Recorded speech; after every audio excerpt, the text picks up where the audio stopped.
കിച്ചു പറഞ്ഞത് കിച്ചുവിൻ്റെ മാനസികമായിട്ടുള്ള ബുദ്ധിമുട്ടുകളെ പറ്റിയിട്ടാണ് കിച്ചു പറഞ്ഞത്. പക്ഷേ ഞാൻ ചോദിക്കുന്നത് എങ്ങനെയാണ് രേണു സുധി കിച്ചുവിനെ ഉള്ള കാലം മൊത്തവും നോക്കണം?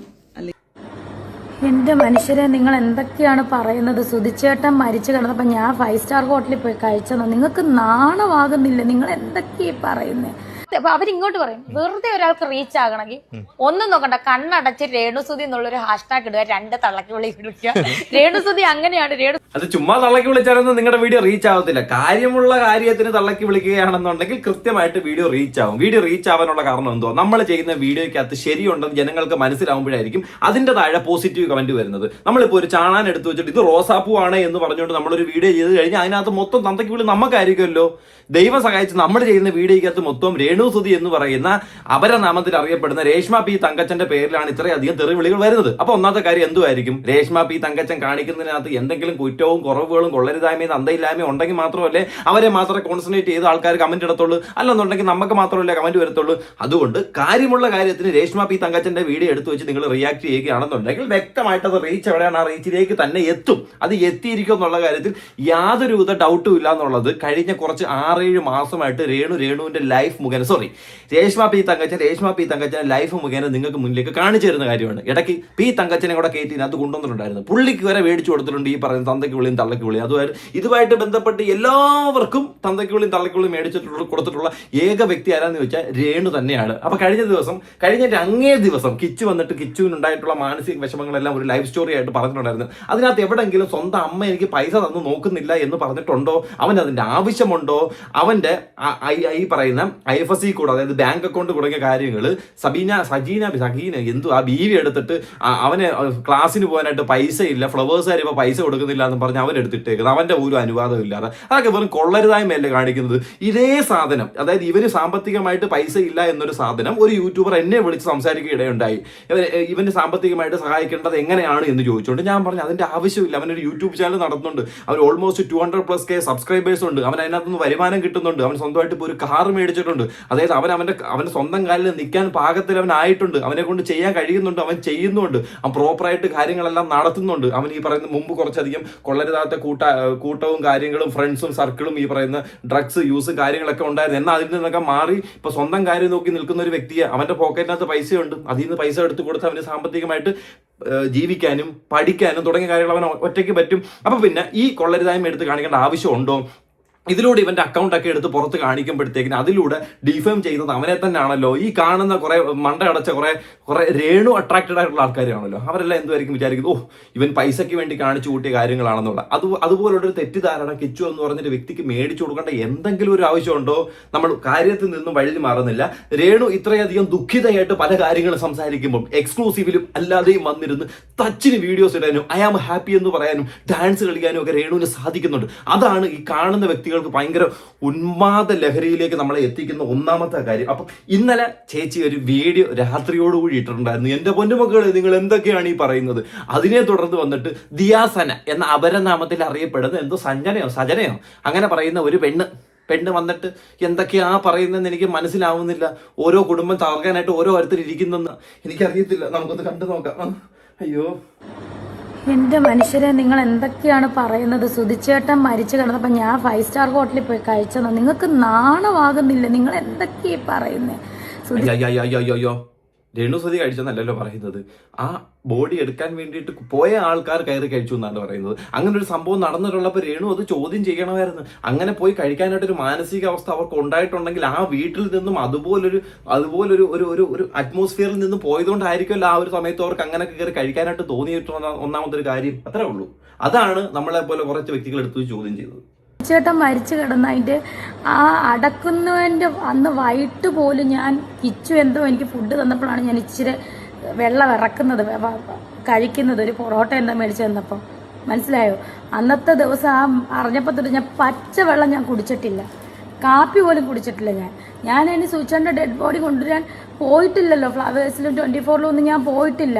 ഞാൻ കാണുന്ന ചേട്ടൻ മരിച്ചിട്ട് പിറ്റേ ദിവസം ഡെഡ് ബോഡി അവർ കൊണ്ടുവന്ന് 8:30 നമ്മുടെ പൊങ്ങന്താനം വീട്ടിൽ കൊണ്ടുവന്നപ്പോഴാണ് ഞാൻ കാണുന്നത്. നിങ്ങൾ അറിയാത്ത കാര്യം സംസാരിക്കരുതേ. ഞാൻ അവിടെ തളർന്നു കിടക്കുമായിരുന്നു. ഞാൻ പോയിട്ടില്ല സൂചിച്ചാനെ രേണു അതുപോലെ രേണുവിന് ഹേർട്ട് ചെയ്യുന്ന രീതിയിൽ ആരെങ്കിലും ഒക്കെ എന്തെങ്കിലും കമന്റ് ഇട്ടിട്ടുണ്ടെങ്കിലോ എന്റെ വീഡിയോയുടെ താഴെ കമന്റ് വന്നിട്ടുണ്ടെങ്കിലോ ആരെങ്കിലും ഒരാൾ വീഡിയോ ചെയ്തിട്ടുണ്ടെങ്കിലും ഞാൻ രേണുവിനോട് മാപ്പ് ചോദിക്കുന്നു. അങ്ങനെ ആരും പറഞ്ഞിട്ടില്ല. ഓക്കെ, അങ്ങനെ ആരും പറഞ്ഞിട്ടുണ്ടെങ്കിൽ മാപ്പ് ചോദിക്കുന്നു. ഡെഡ് ബോഡി കൊണ്ടുവരാം. നിങ്ങൾ ആരോട് വേണ്ട ചോദിച്ചു? നിങ്ങൾ എന്തിനാണ് ഈ കള്ളത്തരം പറയുന്നത്? നിങ്ങൾക്ക് നാണമാകുന്നില്ല ഇങ്ങനെ കള്ളത്തരം പറയാൻ? ഞാൻ പോയില്ല. ചേട്ടൻ മരിച്ചപ്പോൾ ചേട്ടനെ കൊണ്ടുവരാം, ചേട്ടൻ്റെ ഡെഡ് ബോഡി കൊണ്ടുവരാൻ ഞാൻ പോയില്ല. പിന്നെ ഞാൻ എങ്ങനെയാണ് 5 സ്റ്റാർ കടയിൽ നിന്ന് പോയി ഫുഡ് കഴിക്കുന്നത്? നിങ്ങൾ എന്തൊക്കെയാണ് പറയുന്നത്? നിങ്ങൾക്ക് എന്താണെങ്കിലും കാര്യം പറഞ്ഞിട്ട് സത്യം പറഞ്ഞിട്ട് വേണം നിങ്ങൾ സംസാരിക്കാൻ. മാനസികമായിട്ട് തളർന്ന് ഇരിക്കുന്ന ഒരു രേണുവിനെയല്ലേ നിങ്ങൾക്ക് ഇവിടെ കാണാനായിട്ട് സാധിക്കുന്നത്. അതായത് കഷ്ടപ്പെട്ട് 2 കുട്ടികളെ വളർത്താൻ വേണ്ടിയിട്ട് ഇവിടെ നിന്നും പുറം രാജ്യത്തേക്ക് പോയി അവിടെ ഡാൻസ് ബാറിൽ ഡാൻസ് കളിക്കുന്ന കിങ്ങിണി കൊച്ചമ്മയല്ലേ നിങ്ങൾക്ക് കാണാനായിട്ട് സാധിക്കുന്നത്. അങ്ങനെ ഡാൻസ് കളിച്ച് ആൾക്കാരെ ഉന്മാദ ലഹരിയിലേക്ക് എത്തിച്ച് അവർക്ക് മുന്നിൽ ആടിപ്പാടേണ്ട ഒരു വ്യക്തി തൊട്ടടുത്തൊരു സോഫയിൽ വന്നിരുന്ന് ഇത്രയധികം വിഷമിച്ച്, അതായത് സ്വന്തം സങ്കടങ്ങൾ മാത്രം എടുത്തു വെച്ച് നിങ്ങൾക്ക് മുന്നിലേക്ക് വന്ന് സംസാരിക്കുമ്പോൾ നിങ്ങളൊന്ന് ആലോചിച്ച് നോക്കണം. അവർ എത്രത്തോളം വിഷമിച്ച് എത്രത്തോളം ബുദ്ധിമുട്ടിയായിരിക്കും ആ ഒരു സ്ഥലത്ത് അവിടെ ഇരിക്കുന്നത്. സ്വന്തം മാനസിക നില തെറ്റി ഒരു ഹാപ്പി ആയിട്ട് ഒരു വീഡിയോ പോലും ഇടാൻ അവരെ കൊണ്ട് കഴിയത്തില്ല എന്നാണ് എനിക്ക് പറയാനുള്ളത്. ഇതിനകത്ത് ഈ ഒരു അവസരത്തിൽ അത് മാത്രമേ ഉള്ളൂ. ആഹാ, കണ്ടോ, ഇതാണ് ചേച്ചിയുടെ ഹാപ്പിനെസ്. ഇതിന്റെ തൊട്ട് താഴെ ഐ ആം ഹാപ്പി. വിവരമില്ലാത്തവർ പലതും പറയും. എന്നെ സപ്പോർട്ട് ചെയ്യാൻ 10 പേര് മതിയല്ലോ. അതായത് തൊട്ടിപ്പുറത്ത് വന്ന് റീൽസ് കരയുകയും തൊട്ടിപ്പുറത്ത് വന്നിട്ട് കരയാതിരിക്കുന്ന പുതിയ പരിപാടികളായിട്ട് കൊണ്ടുവരും. ഇതാണ് മൾട്ടിപ്പിൾ പേഴ്സണാലിറ്റി ഡിസോർഡർ. എനിക്ക് മനസ്സിലാവുന്നില്ല. ഇതിന് ചികിത്സ വല്ലതും ഉണ്ടോ? ചികിത്സ വല്ലതും ഉണ്ടെങ്കിൽ ഉടനെ ഇതിന് എന്തെങ്കിലും ഒന്ന് ഏൽപ്പിക്കുന്നതായിരിക്കും നിങ്ങൾക്ക് ഏറ്റവും നല്ലൊരു കാര്യം. കാരണം വീഡിയോസ് ഒക്കെ അതുപോലെ ചെയ്തുകൊണ്ടിരിക്കുന്നത് 1, 2, 3 വീഡിയോസ് അല്ല, എക്സ്ക്ലൂസീവിൽ വരെ എക്സ്ക്ലൂസീവ് കണ്ടന്റ് ഇട്ട് കൊടുക്കാനായിട്ട് രേണു സുധി വ്യക്തമായിട്ട് ശ്രമിക്കുന്നുണ്ട്. അതുകൊണ്ട് നമുക്ക് ഇതിനകത്ത് പറഞ്ഞിട്ട് കാര്യമൊന്നുമില്ല. ഒരു സൈഡിൽ വിഷമം, ഒരു സൈഡിൽ സന്തോഷം. ഒരു മനുഷ്യനാകുമ്പോൾ വിഷമം വേണം, സന്തോഷം വേണം, സന്തോഷം വേണം, വിഷമം വേണം, വിഷമം വേണം, സന്തോഷം വേണം. എന്നാലല്ലേ ജീവിതം മുന്നോട്ട് പോകത്തുള്ളൂ, ഹാപ്പി ആയിട്ട് പോകത്തുള്ളൂ. അത് എന്താണെന്നുള്ളത് ഒരു ദിവസം തന്നെ ഇൻസ്റ്റാഗ്രാം വഴി നിങ്ങൾക്ക് മുന്നിലേക്ക് കാണിച്ചു തരുന്ന ഒരു വ്യക്തിയാണ്. നിങ്ങൾക്ക് ആർക്കെങ്കിലും വിഷമമുണ്ട്, നിങ്ങൾക്ക് ഇതുപോലെ മാനസികമായിട്ട് തളർന്നിരിക്കുകയാണ്, നിങ്ങൾക്ക് വേണ്ടപ്പെട്ടവർ നിങ്ങൾക്ക് വേണ്ടെന്ന് പറയുന്നു, നിങ്ങളുടെ ലവേഴ്സ് നിങ്ങളെ അവോയ്ഡ് ചെയ്യുന്നു, ബ്രേക്കപ്പ് ഇരിക്കുന്നു, അങ്ങനെയുള്ളവർക്ക് രേണു സുധിയുടെ പ്രൊഫൈലിലേക്ക് കയറാം, കാണാം. എക്സ്ക്ലൂസീവ് കാണുന്നവർക്ക് നേരെ അങ്ങോട്ട് കയറുക, എക്സ്ക്ലൂസീവ് എടുക്കുക, നാപ്റ്റോൾ അവതരിപ്പിക്കുന്ന പുതിയ പ്രോഡക്റ്റ് അതിനകത്ത് ഇടുന്നതായിരിക്കും, അവിടെയും കയറി കാണാം. അങ്ങനെ കണ്ട് നിങ്ങൾക്ക് മാനസികമായിട്ട് സംതൃപ്തി അടയാം. വിഷമിച്ചിരിക്കുന്നവർക്ക് വീണ്ടും അതുപോലെ ഉന്മാദ ലഹരിയിലേക്ക് എത്താനായിട്ടുള്ള ഒരു ഈസി വേയും കൂടെ ആയിരിക്കും രേണു സുധിയുടെ പ്രൊഫൈൽ നിങ്ങൾക്ക് മുന്നിലേക്ക് എത്തിച്ചു തരുന്നത്. അതുകൊണ്ട് സമയം കളയാതെ, ഒട്ടും സമയം കളയാതെ, വല്ല പച്ചക്കറി അരിയോണ്ടിരിക്കുകയാണെങ്കിൽ നിലത്തിട്ടിട്ട് ഓടിച്ചെന്ന് രേണു സുധിയുടെ പ്രൊഫൈൽ എടുത്ത് കണ്ട് ഉന്മാദ ലഹരിയിലേക്ക് എത്തും എന്ന് മാത്രമേ എനിക്ക് ഈ അവസരത്തിൽ പറയാനുള്ളൂ. പിന്നെ ചേച്ചിയെ സംബന്ധിച്ച് അതിന് ഇന്നലെ ഒരു ഇന്റർവ്യൂ കൊടുത്തിട്ടുണ്ടായിരുന്നു. അയ്യോ പച്ചക്കളം. അപ്പൊ അവരിങ്ങോട്ട് പറയും, വെറുതെ ഒരാൾക്ക് റീച്ച് ആകണമെങ്കിൽ ഒന്നും നോക്കണ്ട, കണ്ണടച്ച് രേണുസുതി എന്നുള്ളൊരു ഹാഷ്ടാഗ് ഇടുക, 2 തള്ളക്കി വിളിക്കുക, രേണുസുതി അങ്ങനെയാണ്, രേണുസുതി ഇങ്ങനെയാണെന്ന് പറയാം. റീച്ചാണ്, അവരുടെ അക്കൗണ്ട് റീച്ചായി. പിന്നെ അവർക്ക് തിരിഞ്ഞു നോക്കേണ്ട വരത്തില്ല, അവർക്ക് മാസം വരുമാനം. അതെ, ഒറ്റ വീട് ഇട്ട് കഴിഞ്ഞാൽ നമുക്ക് 365 ദിവസം വരുമാനം കിട്ടുന്ന ഏക വ്യക്തി ആരാന്ന് ചോദിച്ചാൽ, അത്രയധികം ഔഷധ ഗുണമുള്ള സോഷ്യൽ മീഡിയയിലെ വ്യക്തി ആരെന്ന് ചോദിച്ചാൽ അത് രേണു സുധി ആയിരിക്കും. പുറത്ത് കാണിക്കല് ആമസോൺ മനാന്തരങ്ങളിൽ മാത്രം കണ്ടുവരുന്ന ഒരു ഔഷധ ഗുണമായിരുന്നു. അത് എങ്ങനെയോ തുപ്പിത്തൂറിത്തെറിച്ച് കോട്ടയം ഞാലിയാൻകുഴിയുടെ സൈഡിലോ എവിടെ കണ്ട് പൊങ്ങന്നാനത്തെ കണ്ട് വന്ന് വീണിട്ടുണ്ട്. അതുകൊണ്ട് നിങ്ങൾക്ക് എല്ലാവർക്കും ഹാപ്പി ആയിട്ടിരിക്കാം. അങ്ങനെ ഒരു വീഡിയോ ഒന്നും ഇട്ടാൽ പോരാ, വ്യക്തമായ കാരണങ്ങൾ ഉണ്ടെങ്കിൽ മാത്രം നെഗറ്റീവ് എടുത്തൊരു പെണ്ണിനെ കുറിച്ച് പറയാൻ സാധിക്കൂ. അല്ലാതെ ചുമ്മാ രേണു സുധി മറ്റേതാണ് മറിച്ചതാണെന്ന് പറഞ്ഞു കഴിഞ്ഞാൽ വലിയ റീച്ചൊന്നും വരത്തില്ല. അങ്ങനെയാണെങ്കിൽ ഞാൻ കഴിഞ്ഞ വീഡിയോയിൽ പറഞ്ഞ പോലെ നിങ്ങളെക്കാട്ടിൽ റീച്ച് നരേന്ദ്രമോദി, മോഹൻലാൽ, പിണറായി വിജയൻ, മമ്മൂട്ടി, സഞ്ജു വി സാംസൺ ഒക്കെയാണ്. അപ്പൊ അവരെ നമുക്ക് എടുത്ത് വെച്ച് നെഗറ്റീവ് പറഞ്ഞു കഴിഞ്ഞാൽ എന്തുമായിരിക്കും ഉണ്ടാകുന്ന സ്ഥിതി? വീട്ടിൽ കയറി വന്ന ആൾക്കാർ അടിക്കും, തള്ളക്കി വിളിക്കും, നെഞ്ചത്തിട്ട് തേങ്ങ പൊതിക്കും, നാവിൽ കൂടെ ശൂലം കയറ്റും, മുട്ടില്ലാതെ കല്ലുപ്പിന്റെ പുറത്തൂടെ നടത്തും. ഒന്ന് ആലോചിച്ച് നോക്കേ, എന്തൊക്കെ പരിപാടിയായിരിക്കും നമുക്ക് കിട്ടാനായിട്ട് പോകുന്നത്. അപ്പൊ ഈ പറയുന്നതിനകത്ത് എന്തെങ്കിലും കാര്യമുള്ളത് കൊണ്ടാണല്ലോ നമുക്കെല്ലാം പോസിറ്റീവ് കമന്റുകൾ ഇതുപോലെ നെഗറ്റീവ് വീഡിയോ ചെയ്യുമ്പോഴത്തേന് വരുന്നത്. അതെന്താണെന്ന് വ്യക്തമായിട്ട് മനസ്സിലാക്കി അതിനകത്ത് നിങ്ങളുടെ പ്രശ്നങ്ങൾ എന്താണെന്ന് മനസ്സിലാക്കി ഒന്ന് ക്രോഡീകരിച്ച് കഴിഞ്ഞാൽ ചിലപ്പോൾ ഇതുപോലുള്ള ഇന്റർവ്യൂവിൽ നിങ്ങൾക്ക് ഇങ്ങനെ ഒന്നും പറയേണ്ട ഒരു ആവശ്യം ഉണ്ടാവത്തില്ല. അതാദ്യം മനസ്സിലാക്കി രേണു, മനസ്സിലാക്കി വേണം മുന്നോട്ട് വരാനായിട്ട്. ഇനി ചേച്ചിയെ സംബന്ധിച്ച് ചേച്ചിയെ സപ്പോർട്ട് ചെയ്യുന്ന ദിയാസന ചേച്ചി, പഴവും പുട്ടും പോലെ, അപ്പോൾ മുട്ടക്കറിയും പോലെ നിങ്ങൾക്ക് മുന്നിലേക്ക് എത്തുന്നു. അവരാധം അല്ല, പുതിയൊരു അവതാരം. രേണുസുധി വിഷയം അറിഞ്ഞു. ഞാൻ രേണുവിനൊപ്പമാണ്, ഞാൻ രേണുവിന്റെ കൂടെ തന്നെയാണ്. രേണു എന്ന സ്ത്രീക്ക് കൂടെ വേണം. ഒന്ന് താഴേക്ക് പോകുമ്പോഴത്തേന് ഇടുത്തി പോലെ ഏതെങ്കിലും വലിയ പാറ വന്നതിന്റെ പുറത്തിരുന്നാലേ മേളിലോട്ട് കയറി വരാതിരിക്കാൻ കഴിയത്തുള്ളൂ. കൂടെ തന്നെ നിൽക്കണം. ഒപ്പമാണ്. അപ്പൊ കിച്ചു പറഞ്ഞത് കിച്ചുവിന്റെ മാനസികമായിട്ടുള്ള ബുദ്ധിമുട്ടുകളെ പറ്റിയിട്ടാണ് കിച്ചു പറഞ്ഞത്. പക്ഷേ ഞാൻ ചോദിക്കുന്നത് എങ്ങനെയാണ് രേണു സുധി കിച്ചുവിനെ ഉള്ള കാലം മൊത്തവും നോക്കണം, അല്ലെങ്കിൽ കിച്ചുവിനെ രേണുവാണ് നോക്കേണ്ടത് എന്നൊരു ഈ അമ്മ എന്ത് ഈ പറയണത്? കിച്ചു ഏതെങ്കിലും ഒരു വീഡിയോയിലോ അല്ലെങ്കിൽ രേണു ഏതെങ്കിലും ഒരു വീഡിയോയിലോ പറയുന്നുണ്ടോ ജീവിതകാലം മൊത്തവും കിച്ചുവിനെ ഞാൻ നോക്കണമെന്ന് കിച്ചു പറഞ്ഞെന്നോ? അല്ലെങ്കിൽ കിച്ചു പറയുന്നുണ്ടോ ജീവിതകാലം മൊത്തവും എന്നെ അമ്മ എന്ന് വിളിക്കുന്ന രേഷ്മ പി തങ്കച്ചൻ എന്നെ നോക്കണമെന്നോ? ചേച്ചി ഇല മറത്തിട്ട് ചോറ് കഴിക്കില്ല, നേരെ ഇരുന്ന് കഴിക്കും. ബാധ്യത രേണുവിന് വരുന്നത് എന്നുള്ളതാണ്. കിച്ചുവിൻ്റെ ബാധ്യത ഏറ്റെടുക്കേണ്ട ആളുകൾ മരണപ്പെട്ടു പോയി. ഒന്ന് സുധിച്ചേട്ടൻ, പിന്നെ ഉള്ളത് എന്ന് പറയുന്നത് ശാലിനി.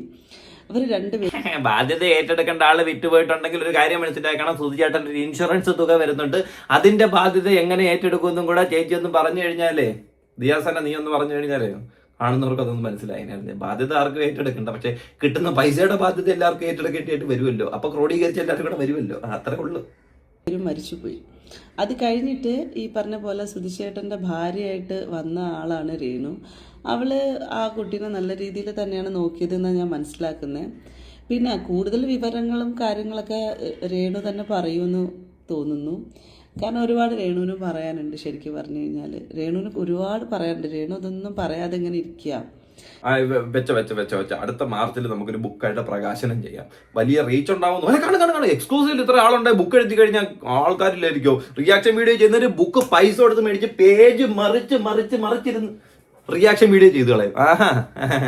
അത്രേ ഉള്ളു. രേണുവിന്റെ ബുക്കിന് വരെ റീച്ച് ഒന്ന് ആലോചിച്ച് നോക്കെ.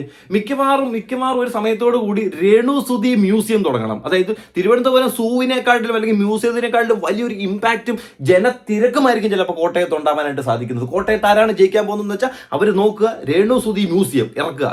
രേണു സുധി ഉപയോഗിച്ചിട്ടുള്ള ആടയാഭരണങ്ങളും ഈ പറയുന്ന കുറെ സാധനങ്ങൾ, രേണു സുധിയും ദാസപ്പൻ കോഴിക്കോടുമായിട്ടുള്ള ഏതെങ്കിലും വീഡിയോ രംഗങ്ങൾ, അന്ന് അവർ ചവിട്ടിയ മണ്ണ്, മെതിയടി, അതൊക്കെ എടുത്തു വെച്ച് കഴിഞ്ഞാൽ സൂപ്പറായിരിക്കും കേട്ടോ. രേണു സുധി കോട്ടയം ഞാൻ മനസ്സിലാക്കിയെടുത്തോളം. പിന്നെ ഈ പറഞ്ഞതുപോലെ ഇതൊക്കെ കുത്തിത്തിരിച്ച് വിടാൻ വേണ്ടിയിട്ട് 1, 2, 3 കൃമികളുണ്ട്, പാഷാണത്തെ കൃമികളൊക്കെ. ഇതിൻ്റെയൊക്കെ ഉദ്ദേശം ഇതിൻ്റെയൊക്കെ അക്കൗണ്ടുകൾ റീച്ച് ആക്കുക, ഓരോരുത്തരുടെ കുടുംബജീവിതം നശിപ്പിക്കുക. കാരണം ഇതിനൊന്നും ജീവിതമൊന്നും കുടുംബജീവിതം നശിപ്പിക്കുക ആരാ ഈ പറയുന്നത്?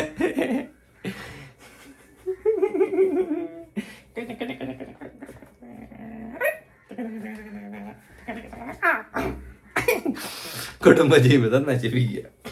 ഒരുത്തനെ വീട്ടിൽ കയറി അവന്റെ ദേഹത്ത് മഷി അടിച്ച കൂട്ടത്തിൽ നിന്നെ മുഖപരിചയമുള്ള ഒരാളുണ്ടായിരുന്നല്ലോ, അത് നീ തന്നെ. കുടുംബജീവിതം നശിപ്പിക്കാത്ത ഒരാളെ അയ്യോ പറയുന്ന സാധനങ്ങളൊന്നുമില്ല.